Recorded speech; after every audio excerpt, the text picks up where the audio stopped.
விஜய் வந்தா கூட்டம் கூடிரும். எந்த தலைவருக்கு கூட்டம் கூடல? எல்லா தலைவருக்கும் தான் கூட்டம் கூடுது. அதையெல்லாம் மீறி போய் பாதிக்கப்பட்ட மக்களோடு நிக்கிறவங்க பேரு தான்டா தலைவன். பாதிக்கப்பட்ட மக்களுடைய கண்ணீரை துடைக்கிறவன் தான்டா தலைவன். அதை விட்டுட்டு மரபையே மாத்துறாங்களே. யாரு பாதிக்கப்பட்டாங்களோ அவங்களே வரணுமா?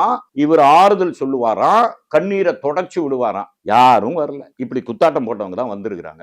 சரி, ஆனா ஒண்ணு விஜய், கொடுக்கிற இடத்துல நீ இருக்கிற, வாங்குற இடத்துல அந்த அப்பாவிக இருக்கிறாங்கிறதுக்காக இப்படியா